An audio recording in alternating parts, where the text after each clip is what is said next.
자, 오후에 졸린 시간이죠. 잠깐 스트레칭하고 우리 말씀을 함께 보도록 하겠습니다. 잠깐 스트레칭 먼저 하고 우리 옆에 있는 성도님들도 한번 인사도 좀 하고 많은 은혜 받게 해달라고 인사도 좀 하고 하나님의 말씀을 받도록 하겠습니다. 오늘은 참 기쁜 날입니다. 그렇죠? 당연히 부활의 기쁨을 누리는 날입니다. 그런데 저에게는 사실은 저는 더 기쁜 날이기도 합니다. 왜냐하면 사랑하는 우리 아이들 또 성도님이 학습을 받고 세례를 받은 날이기 때문에 사역자로서 저는 제일 기쁜 날이 됩니다. 아주 출중하게 김경미 성도님과 홍석원 운동원이 학습을 받았고 이현민 최유라 운동원이 세례를 받았습니다. 학습과 세례 시험 볼 때는 별로 떨리지도 않는데 당회실에 시침답을 하러 들어가서 당회 문 바로 앞에서 어떻게 대답하고 있나, 장로님과 목사님의 질문에 어떻게 대답하고 있나 귀를 쫑긋 세우고 있을 때는 너무나도 떨리고 잘 대답하길 뒤에서 응원하고 기도하였는데 아주 잘, 그리고 칭찬을 많이 받아서 너무나도 기분이 좋았습니다. 이 학습과 세례는 우리 교회의 예식 중에 가장 중요한 예식 중 하나입니다.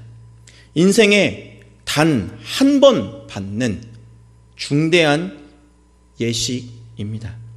그리고 그 예식에 우리 성도님들도 함께 참여하여 함께 증인이 되는 그 자리는 너무나도 소중한 자리입니다. 오늘 이 자리에 함께한 성도님들과 함께 오늘 말씀을 통하여서 세례의 의미를, 더 나아가 부활 성도의 삶을 어떻게 살아갈 것인지, 어떤 의미가 있는지 함께 상고해 보려고 합니다. 오늘 말씀은 우리가 너무나도 잘 알고 있는 내용입니다.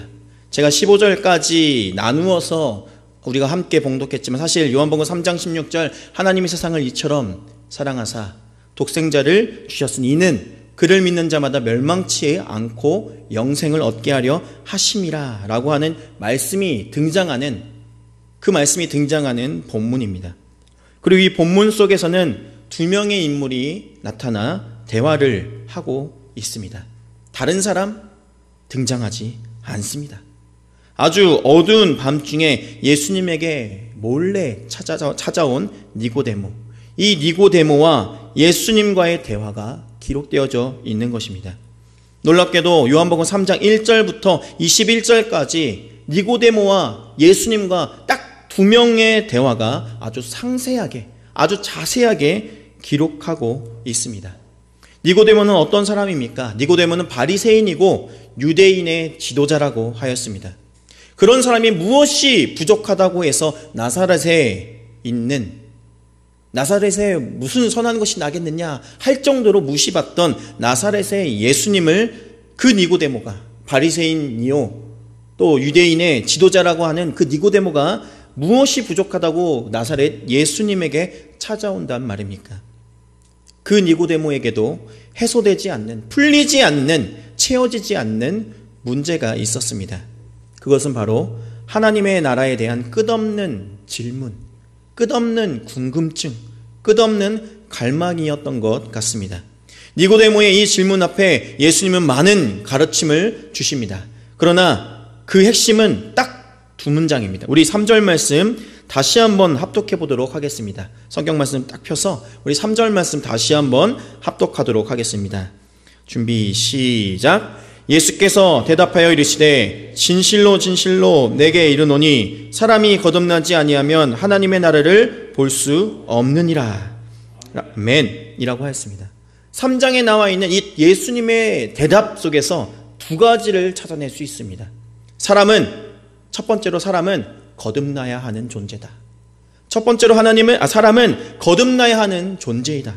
두 번째로 거듭나지 아니하면 하나님의 나라를 볼 수 없다.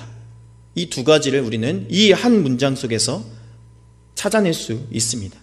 그렇다면 이 거듭남이라고 하는 이 단어는 어떤 의미이고 무엇입니까? 저는 이것을 오늘 부활이라고 정의하고 싶습니다. 물론 하나님의 구원의 경륜의 마지막 단계, 그런 마지막 단계에서의 첫째 부활, 두 번째 부활, 이런 전천년설, 후천년설, 그것을 말하고자 하는 것이 아닙니다. 본질적인 영혼의 부활, 영혼의 재탄생을 말씀드리는 것입니다. 거듭남, 좀 더 풀어서 말한다면 두 번째로 태어남, 다른 말로 중생 혹은 재탄생입니다. 이 거듭남이 없으면 하나님 나라를 볼 수 없다라는 것이 예수님의 답입니다. 그 말은 지금 너 이 상태로는 하나님 나라 볼 수 없다. 지금 이 상태로는, 지금 너가 태어난 지금 이 상태로는 너는 하나님의 나라를 볼 수 없다는 것입니다. 그렇다면 지금 이 상태가 아니라 다시 태어나야만, 네가 거듭나야만, 다시 태어나야만 하나님 나라를 볼 수 있다라는 것이 예수님의 답입니다. 왜 인생이 하나님의 나라를 보기 위해서 거듭남이 있어야 합니까? 왜 우리가 하나님 나라를 보기 위하여서 거듭나야 하는 것입니까? 제가 학습 교육을 할 때도 꼭 짚고 넘어가는 문제입니다. 우리가 하나님의 형상으로 창조되었음에도 불구하고 하나님을 볼 수 없고 하나님을 느낄 수 없는 이유가 무엇일까? 분명히 하나님께서는 자연계시, 일반계시라 하였습니다. 이 세상에 있는 모든 창조물, 이 세상에 있는 모든 법칙들이 하나님을 나타내고 있고, 이 세상에 있는 모든 물질들이, 모든 법칙들이, 모든 보이지 않는 모든 것까지도 하나님의 영광을, 창조주의 영광을 비추고 있음에도 불구하고 그 물질들은 그렇게 하나님의 영광을 비추고 있음에도 불구하고 우리가 하나님을 느낄 수 없는 이유는 과연 무엇인가? 왜 우리는 하나님 나라를 볼 수 없는가?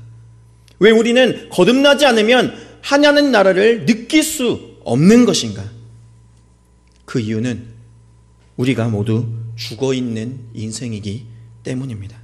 산 것 같아 보이지만, 숨은 쉬는 것 같아 보이지만 이미 우리는 죽은 인생이다라는 말입니다. 떡하니 세상이 하나님을 증거하고 있는데 보지 못한다? 그것은 죽은 것 아닙니까?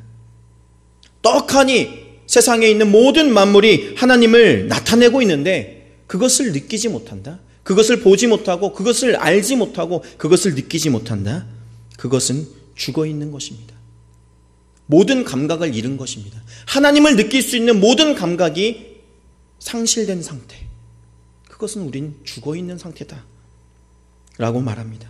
왜 우리가 죽어 있는 상태인 것입니까? 왜 우리가 죽어 있는 것입니까? 왜 우리가 보지 못하고 느끼지 못하는 것입니까? 만물을 통하여 하나님을 알 수 있도록 하나님께서는 창조하셨는데, 모든 만물이 태양이 하루에 한 번 뜨면서 하나님의 영광을, 자신을 만든, 태양을 만든 하나님의 영광을 태양 스스로 나타내고 있고 존재하고 있는데 왜 우리는 느끼지 못하는 것입니까? 이는 우리 안에 죄가 있기 때문이지 않습니까? 죄의 결과는 사망이라 하였습니다. 우리는 죄로 말미암아 죽어 있는 상태입니다. 그러니 거듭나지 않고는, 그러니 다시 태어나지 않고는, 그러니 오늘 제목처럼 부활의 삶으로 살지 않고는, 살아나지 않고는, 다시 태어나지 않고는 방법이 없는 것입니다.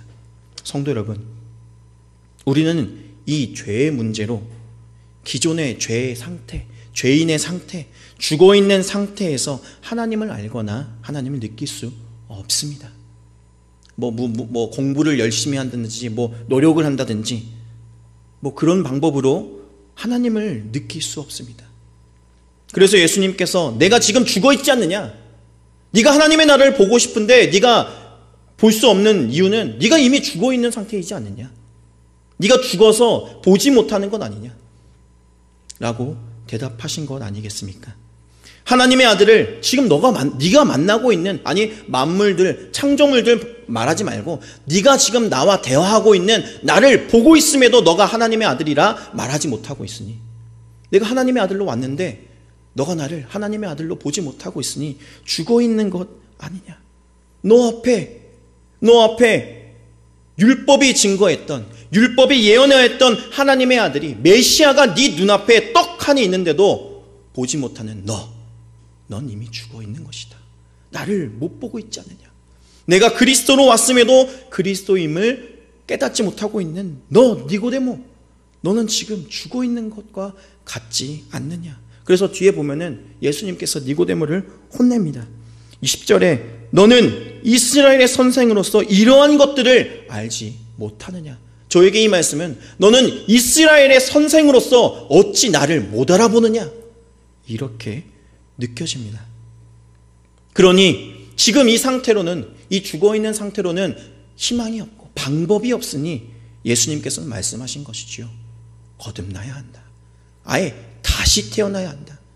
재탄생이 있어야 한다. 다시 살아나야 한다. 그래야 하나님의 나라를 볼 수 있게 되는 것이다. 거듭나면, 네가 다시 태어나면 이전의 삶을 알고 회개하고 믿음이 생기는 것입니다. 저는 학생 때 사실 궁금했거든요. 구원의 서정 9가지 단계가 있죠.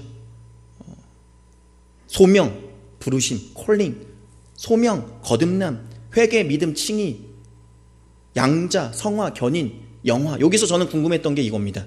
왜 믿음이 4번째 순서일까? 분명히 교회에서 믿음을 그렇게 많이 강조하는데 왜 믿음이 거듭남보다 뒤에 있는 것일까? 믿고 나서 거듭나는 것 아닐까? 저는 사실 이 질문 궁금한 거 많았습니다. 이거 궁금했었습니다. 왜 거듭남이 믿음보다 앞서 있는가? 거듭나야 하나님의 말씀이 우리에게 비추어지고 우리가 그 하나님의 말씀을 깨닫고 회개가 일어나고 그 회개로 인하여 믿음이 일어나는 것입니다. 이처럼 거듭남이 하나님 나라에 있어서는 필수 불가결한 요소입니다. 그런데 예수님께서 거듭남에 대해서 오늘 본문에 2가지가 있다라고 말씀하십니다. 우리 먼저 5절 말씀을 다시 한번 합독해 보도록 하겠습니다. 5절 말씀입니다. 준비 시작. 예수께서 대답하시되 진실로 진실로 내게 이르노니 사람이 물과 성령으로 나지 아니하면 하나님의 나라에 들어갈 수 없느니라. 아멘. 물과 성령으로 나지 아니하면, 물과 성령으로 나지 아니하면 하나님의 나라에 들어갈 수 없느니라 라고 말씀하셨습니다. 첫 번째로 우리는 물로 거듭나야 합니다. 물로 거듭난다라고 하는 것은 무엇일까요? 물로 재탄생한다는 것은 무엇을 의미하는 것일까요? 이것은 오늘날 공회 앞에서 시행되는 물 세례를 의미한다 볼 수 있습니다. 우리는 공회 앞에서 하나님의 사람으로 다시 태어났음을 물 세례를 통해 선포합니다. 물이 의미하는 바가 무엇입니까? 세례에도 다양한 종류가 있습니다. 저도 예배학을 배웠을 때 이걸 보고 되게 흥미진진하게 잘 보았던 기억이 나는데, 네덜란드에서는 네덜란드 화란교회라고 하죠. 저희 고신 신학교는 네덜란드를 참 좋아하더라고요. 항상 화란에서 공부하는 분들이 오셔서 교수님 되시기도 하고 하는데, 이 개혁주의 신앙의 본고장이라고 불리는 네덜란드 교회에서는 물을 손에 적셔서 목사님이 이렇게 뿌리기도 합니다. 뿌려서 세례를 주시기도 합니다. 물을 가득 부어서 세례를 주기도 합니다. 침례라 하여서 온 몸이 잠길 정도로 시행하는 방법도 있습니다. 우리는 전통적으로 장로교회의 전통에 따라서 세례로 물을 손에 적셔서 안수하는 세례로 시행하고 있습니다. 침례교에서는 조금 전에도 말했다시피 침례의 방식을 거행합니다. 확실히 이 세례의 본질적인 의미를 설명함에 있어서, 오히려 침례가 도움이 많이 됩니다. 예수님도 저 요단강에서 침례의 방식으로 세례를 받으셨을 겁니다. 우리의 모든 몸이 물에 잠기는 것을 의미합니다. 이와 같이 물에 잠기는 장면은 우리가 한 사건을 떠올리게, 기억나게 해줍니다. 바로 출애굽, 홍해를 건너는 장면입니다. 이스라엘은 과거 애굽의 모든 삶을 버리고 홍해를 건너, 홍해를 이렇게 옆에서 보면은 물에 완전 잠기는 모습이지 않았겠습니까? 홍해를 건너 다시 태어나 하나님의 사람으로 살아가게 되었습니다. 그때 제가 공부했던 예배학 시간에 초대교회 어느 교회는 교회 입구가 계단으로 내려가게 되어 있고 또 올라가게 되어 있고 본당으로 들어간다고 합니다. 이 내려가고 올라가는 이 중간에 물을 가득 채웁니다. 교회 들어갈 때마다 들어가서 죽었다가 다시 태어나서 본당으로 들어가는 겁니다. 지금까지 있었던 모든 죄로 인하여 내가 과거에 밖에서 지은 죄로 죽었다가 물에 잠겨서 죽었다가 다시 물에서 나와서 다시 태어나서 본당으로 들어가는 그런 교회의 형식이 초대교회에 있었다고 합니다. 우리도 물로 세례를 받는다고 하는 것이 단순한 의식, 단순한 행사, 부활절 때 한 번 하고 추수감사할 때 한 번 하고 1년에 2번 정도 하는 그런 행사 수준으로 기억하지 마십시오. 나의 죄악된 모습, 과거의 나의 죄악된 모습이 죽고 이제 새롭게 거듭나, 새롭게 태어나 살아간다는 고백이 담겨져 있는 의식입니다. 아니, 다시 태어난 새로운 생일과 같이 지키시기 바랍니다. 이전 생일보다, 이건 저는 사실은 권면이라고 할까요? 권유입니다. 육신이 태어난 생일보다 더 소중히 여기는 생일로, 다시 태어난 날로 좀 기억하시면 어떨까 싶습니다. 오늘 세례식이 있었습니다. 세례를 받은 사람은 내가 언제 누구에게 진례를 받았는지 기억해야 합니다. 사역자도 꼭 기록해야 되는 것 중 하나가 내가 학습을 언제 누구에게 진례자가 누구인지 작성을 해야 합니다. 학습과 세례를. 그랬는데 나중에 중직자가 되려고 작성하려고 하는데, 중직자가 되려고, 장로님이 되려고, 이렇게 내 아들이 나중에 장로님이 되려고 중직자가 되려고 작성하려고 하는데 한 30년 전에 받긴 받았는데 언제 누구한테 받았지? 어느 교회지? 이렇게 글적글적거리면서 교회에 전화해서 혹시 기록이 있습니까? 이렇게 물어보시겠습니까? 기억해야 합니다. 사실 내 생일을 안 적습니다. 신기한 건 내 생일 안 적어요. 오히려 다시 태어난 날, 이 세례의 날을 오히려 적습니다. 집례자가 누구인지, 누가 집례를 해주었는지, 언제 받았는지 우리는 알고 기억해야 합니다. 육신의 생일보다 더 중요한 것입니다. 영적으로 완전히 새롭게 태어난 날입니다. 누가복음 14장 26절을 보면 이렇게 기록합니다. 무릇 내게 오는 자가 자기 부모와 처자와 형제와 자매와 더욱 자기 목숨까지 미워하지 아니하면 능히 내 제자가 되지 못한다라고 기록하고 있습니다. 이 말이 부모님도 버리고 믿음만 따라라 이 말이 아니지 않습니까? 부모님을 공경하지 말라는 그런 말이 아닙니다. 우리의 진정한 아버지는 하나님이시다. 하나님을 더 섬겨야 한다. 육신의 부모님 당연히 십계명에 기록된 것처럼 공경해야 하지만 우리의 진정한 아버지는 하나님이신 줄 고백한다면 진정한 하나님을 더 섬길 줄 알아야 한다. 육신의 부모를 더 따른다면 너의 믿음 생활에 있어서 육신의 부모를 따라서 너의 믿음 생활이 무너지고 망가지고 하나님을 저버리는 그런 부족한, 그런 연약한 모습을 보인다면 그것은 옳지 않다라고 하는 말씀입니다.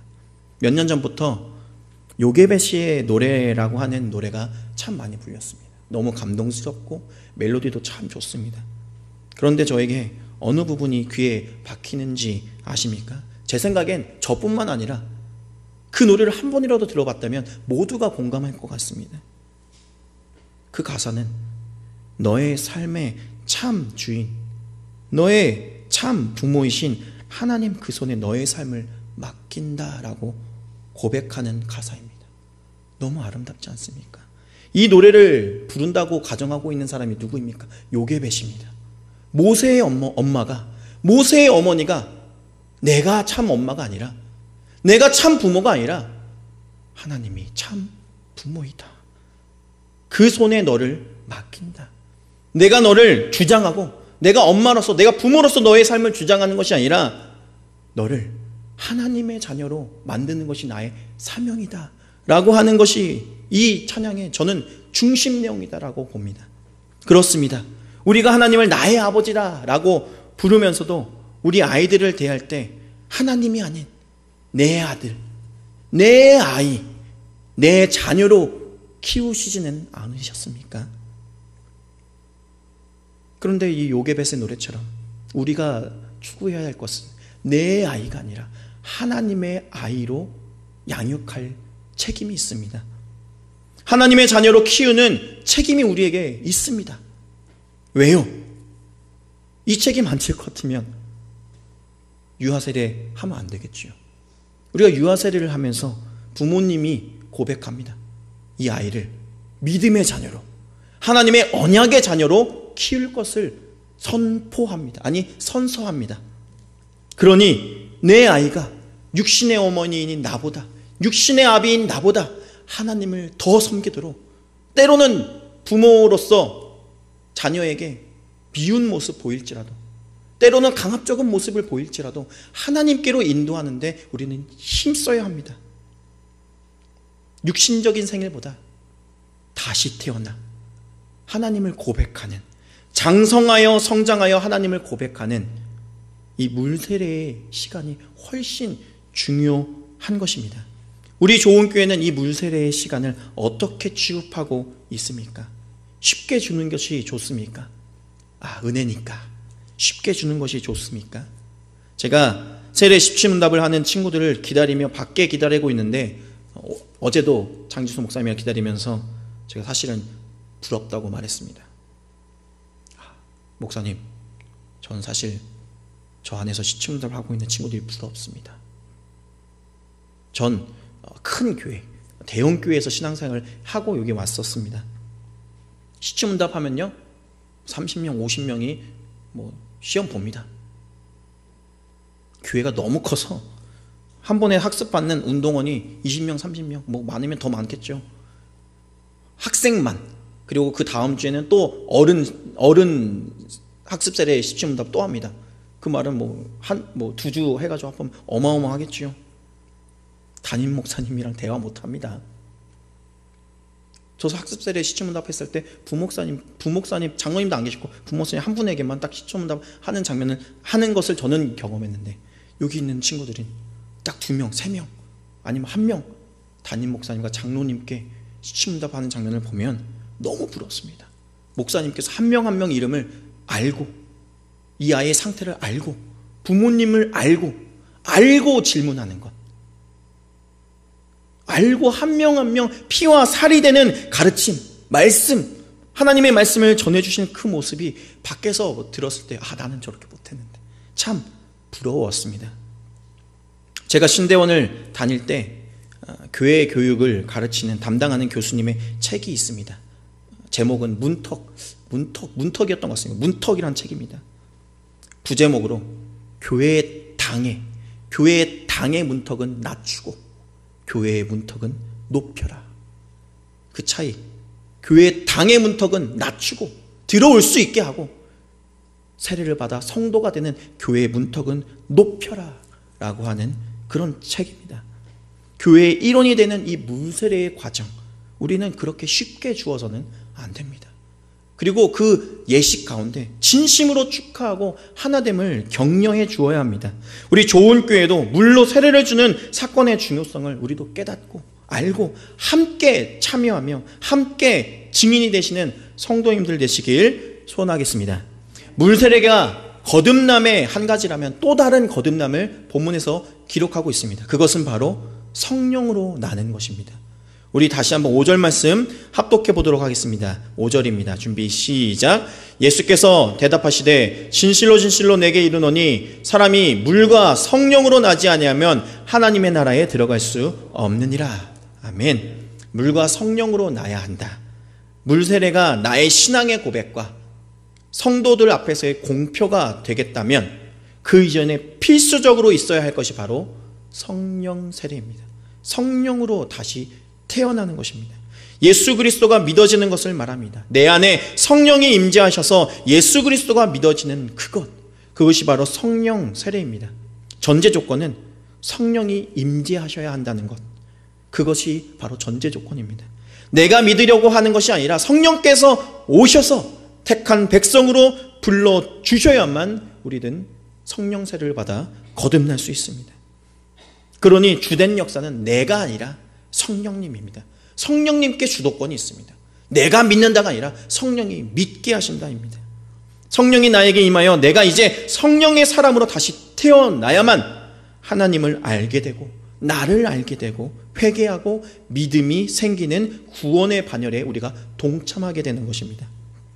그래서 이 성령의 세례를 받는 것이 물 세례를 받는 것보다 우선적으로 있어야 할 최소한의 조건입니다. 이 성령의 임재, 세례를 받지 않고 물 세례를 받는다는 것은 아무런 효과가 없습니다. 학습 세례 입교 교육과 시취문답을 왜 거행합니까? 성령을 만났는지, 성령을 만나 거듭난 인생인지 확인하는 과정입니다. 초대교회 때는 우리가 어떻게 세례를 베풀었을까요? 세례를 받아 교회의 성도가 되기 위해서는 두세 사람의 증인이 2년 동안 관찰하면서 그 사람이 정말로 변한 인생인지 변하지 않고 과거의 인생인지 하는 그런 과정이 있었습니다. 지금은 오늘날은 그것이 생략되었지만 몇 년간 2명 이상, 3명 이상의 그 사람이 과거의 인생은 저렇게 망나니처럼 살았는데 정말로 하나님을 만났는지 변화되었구나라고 하는 증인이 나타나야만 세례를 받을 수 있었습니다. 그렇다면 우리는 스스로에게 질문해야 합니다. 나는 정말 성령을 만난 사람인가? 나는 정말 성령님을 만났는가? 느껴지는가? 그의 존재하심이 느껴지는가? 하는 질문을 하시기 바랍니다. 나의 삶 속에서, 나의 가정 속에서, 나의 직장에서 성령의 손길이 느껴지는가? 분명 이는 그렇게 뚜렷하게 느껴지지 않습니다. 그래서 8절에 어떻게 말합니까? 바람이 임의로 불매 내가 그 소리는 들어도 어디서 와서 어디로 가는지 알지 못하나니 성령으로 난 사람도 다 그러하니라 라고 말하고 있습니다. 성령님은 바람과 같은 분이십니다. 아니 헬라어로도 이 바람이라고 하는 단어와 성령님의 단어가 똑같습니다. 푸뉴마라고 하는 단어의 뜻은, 원래 뜻은 바람 또는 숨, 부는 숨입니다. 숨. 그런데 그것을 성령님으로 표현하고 있습니다. 이 바람과 같은 성령님, 눈에 보이지 않고 잡히지는 않지만 분명 그 바람이 나에게 불어오면 느껴집니다. 아, 바람이 나에게 오는구나, 바람이 나에게 맞아오는구나 라는 것을 우리는 느낄 수 있습니다. 이것처럼 성령님은 우리에게 하늘거리는 바람과 같이 임재하시고 언제나 함께 하십니다. 이 성령님을 느끼는 사람은, 이 성령의 바람을 맞은 사람은 성령 세례를 받은 사람이다 라고 말할 수 있습니다. 이것을 느낀다면 뚜렷하지 않지만 걱정하거나 두려워하거나 불안해하지 마십시오. 이것이 느껴진다면, 바람과 같이 성령님이 은은하게 느껴진다 라고 하는 이 은은한 임재를 입었다면 이는 불안할 필요 없는 분명한 성령의 사람이 된 것입니다. 이미 그는 성령의 세례를 받은 사람이 된 것입니다. 때로는 어떤 사람은 특별한 경우에 불과 같이 강렬한 은혜를 입어서 성령의 임재를 체험하는 사람도 있는가 하면, 이처럼 바람이 부는 것처럼 살랑살랑거리는 가랑비에 옷 젖는 듯 성령의 임재를 입는 사람도 있습니다. 사랑하는 성도 여러분, 물과 성령으로 우리는 거듭나야 합니다. 그래야만 하나님의 나라를 볼 수 있다 하였습니다. 이 문제는 다른 것과 비할 수 없는 아주 중요한 문제입니다. 왜냐하면 우리의 구원에 문제가 달려있기 때문입니다. 그러니 물과 성령으로 거듭나는 사건을 가벼이 여기지 마십시오. 어제 제가 시치문답을 하며 서건이에게 담임 목사님께서 하신 질문을 뒤에서 살짝 엿들었습니다. 서건아, 너는 너를 향한 어머니의 가장 큰 소원이 무엇이라고 생각하니? 그것은 아마도 내가 부자가 되고 내가 능력이 많아지는 것이 아니라 내가 예수님을 아주 잘 믿는 것일 거야 라고 하는 말씀이었습니다. 그렇습니다. 우리의 가장 큰 소원은, 우리의 자녀에게 가장 바라는 점이 되어야 할 것은 바로 예수님을 잘 믿는 것입니다. 바로 예수님을 아주 잘 믿는 믿음이 생기는 과정, 소명, 거듭남, 회개, 믿음, 바로 물과 성령으로 거듭나는 사건, 우리 가벼이 여기지 말고 아주 소중히 여겨야만 합니다. 그러니 과거에 내 인생에 사는 나의 인생은 죽고 다시 태어나 거듭나 부활하여 살아가는 부활의 인생을 살아가시는 주의 권속들 되시길 바랍니다. 우리는 다시 태어난 인생입니다. 이전의 삶은 죽었습니다. 우리는 다시 살아났습니다. 다시 생명을 입었습니다. 이미 우리는 부활의 인생을 살아가고 있다고 저는 표현하고 싶습니다. 이미 천국과 같은 원리입니다. 우리가 천국을 언제 가냐, 천국이 언제 임하냐라고 했을 때 최후 심판 이후에 하나님 나라에 우리가 간다라고 배우지만 신학자들은 이 문장을 말합니다. Already but not yet. 이미 천국은 임하였다. 그러나 아직은 아니다. 이미 하나님의 나라는 임하였으나 하지만 아직은 아니다 라는 고백입니다. 예수 그리스도의 피 흘리심으로 말미암아 교회는 세워졌지만 이 지상교회는 아직도 문제가 많이 있습니다. 고린도 교회가 보여주죠.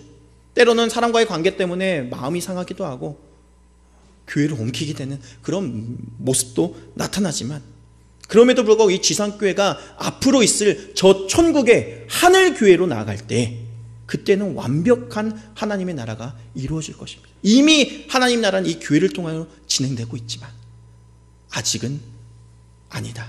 저 하늘에 기다리고 있는 하늘 교회는 아직 남아있다. 이것이 바로 하나님의 나라, 천국에 대한 바른 모습일 겁니다. 그렇다면 이를 저는 부활이란 단어에 넣어보고 싶습니다.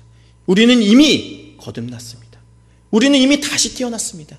우리는 예수 그리스도를 믿음으로 물과 성령으로 거듭나서 이미 우리는 거듭났습니다. 그러나 아직은 아닙니다. 앞으로 있을 영과 육이 하나가 되어 하나님 품에 안길 최후에 있는 그 부활이 있다고 말씀드릴 것입니다. 바로 이 과정을 성화와 영화라 저는 부르고 싶습니다. 이미 우리는 거듭나 성령의 사람으로 살아가고 있지만 아직은 연약한 육신을 입고 있습니다.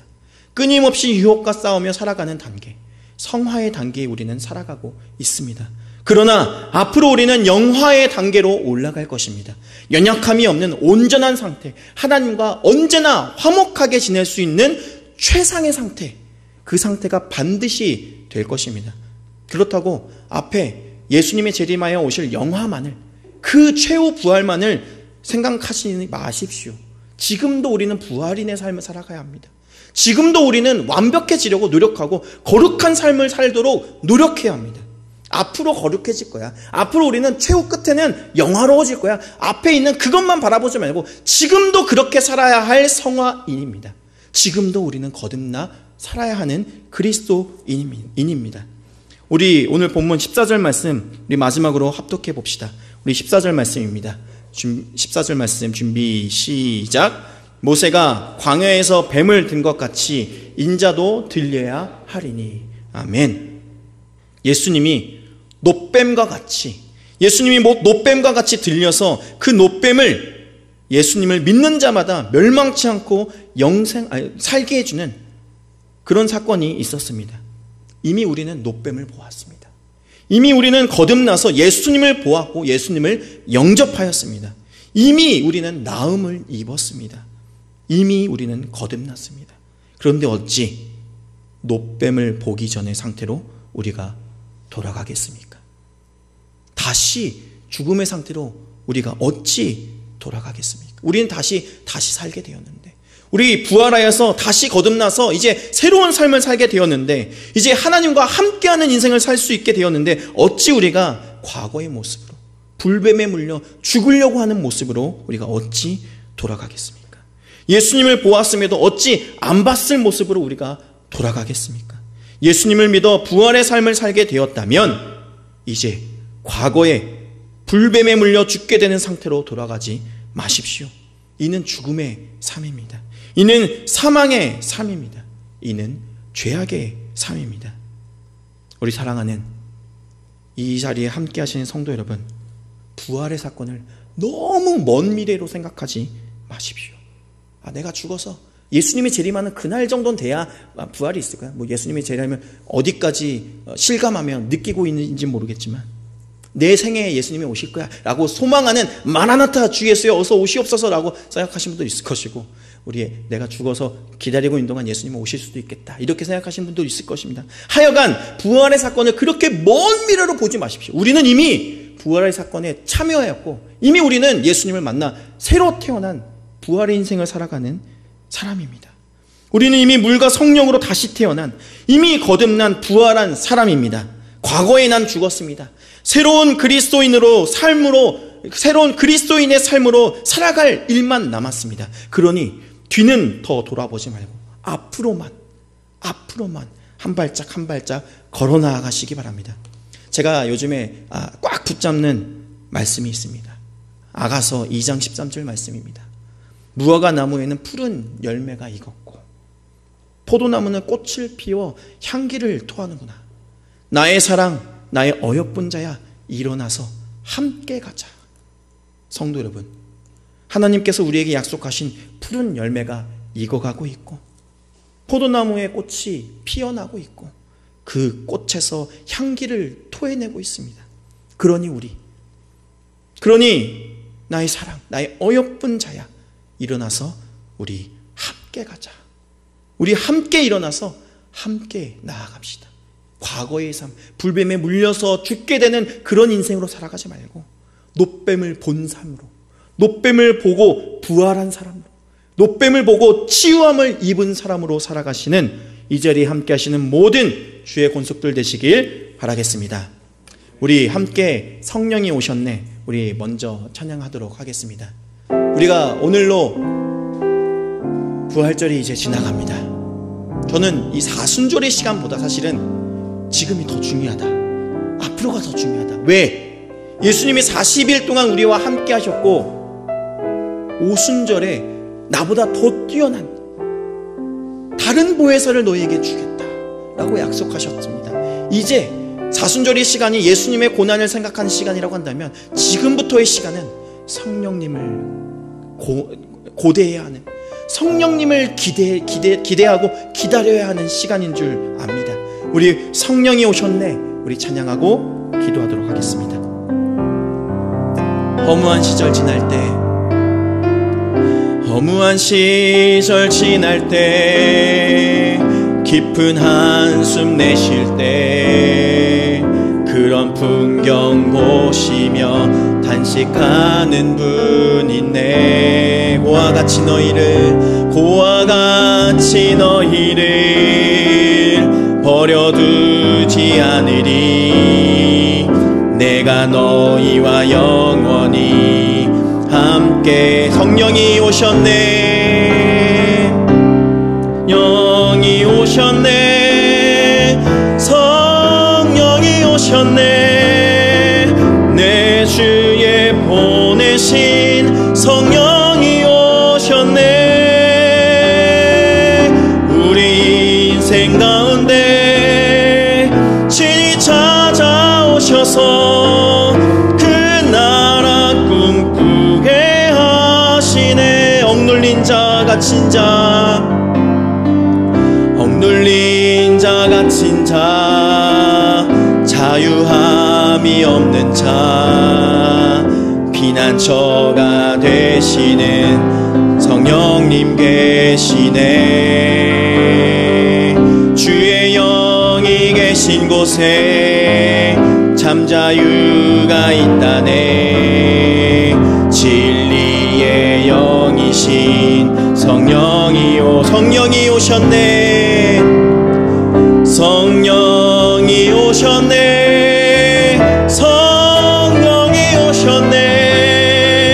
내 주에 보내신 성령이 오셨네.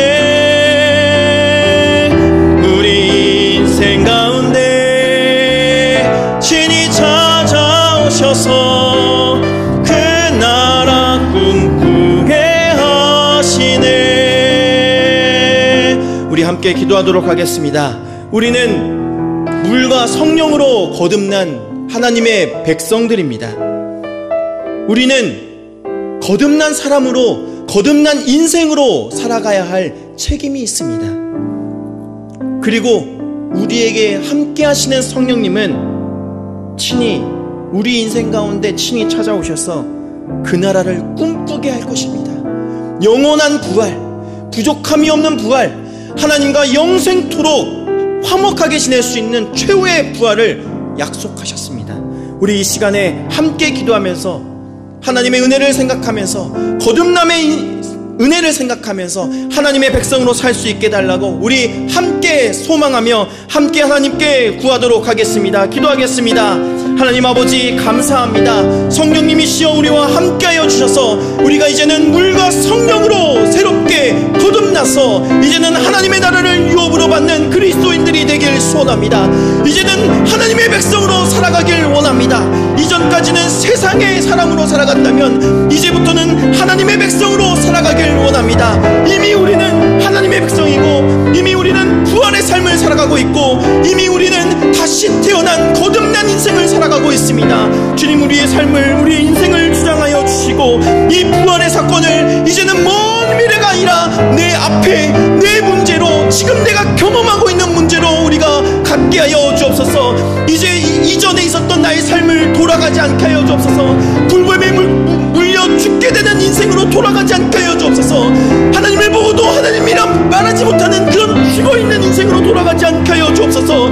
이제는 내가 거듭났사오니, 이제는 물과 성령으로 내가 거듭났사오니, 이제는 하나님의 영광으로 하나님의 영광을 비치며 살아갈 수 있게 하여 주옵소서.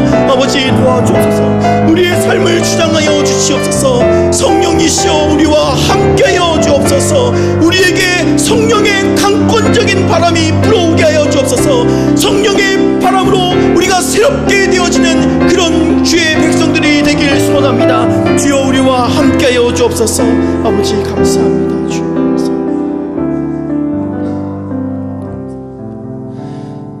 사랑과 은혜가 충만하신 하나님 아버지 감사합니다. 거룩한 주일, 정해진 시간 정해진 장소에서 하나님의 말씀을 듣고 고백하게 하시니 너무나도 감사합니다. 우리는 물과 성령으로 거듭난 사람입니다. 다시 불뱀에 물려 죽게 되는 죽어있는 인생으로 돌아가지 않게 하여 주옵소서. 다시 태어난 거듭난 인생으로 살아갈 수 있게 하여 주옵시고 성령님께서 나와 언제나 바람과 같이 함께 하심으로 저 약속한 그 땅에 올라갈 때까지 그 땅을 꿈꾸며 기다리며 고대하는 인생이 되게 하여 주시옵소서. 감사합니다. 우리의 구주 되시는 예수 그리스도의 이름으로 기도드립니다. 아멘.